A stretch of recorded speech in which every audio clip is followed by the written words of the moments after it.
Now this illustration deals with sizing an inverse time circuit breaker to allow the motor to start and run and accelerate the load.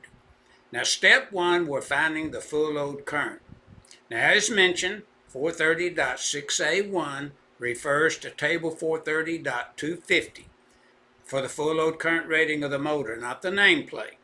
So the 50 horse is 65 amp full load current rating as we select it from the 460 volt column in our table 430.250. Step 2, 430.52C1, and our table 430.52 lists for an inverse time circuit breaker a minimum percentage of 250% to start with. We can always round down now, remember that. Step 3, 430.52C1, the minimum size would be 65 amp, the full load current rating from step 1, times 250% from step 2 would equal 162.5. Now in step 4, the designer has to make a decision. Do they want to round down to 150 amps as permitted in 430.52C1, or does the test taker want to round it up by exception 1, which would be 175 amp?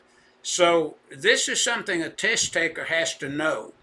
Are we going to use a round down size, a round up size, or a maximum size?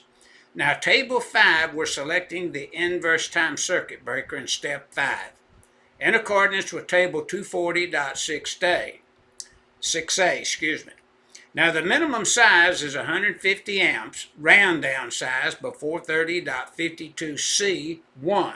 Make note of that, that's the round down size. The round up size would be 175 amp. And as a test taker, you have to know, are we rounding down or rounding up? And if you have a question on that, check with the moderator of the test and they'll tell you, oh, we're rounding it down or rounding it up. So the solution is, the minimum size circuit breaker is 150 amps, but a smaller size is permitted to be used in an actual design if it will start the motor. And the next size is 175 amps, which is the round up size. 150 is the round down size. And that's what our figure 1-17.2 is illustrating in the answer of the solution.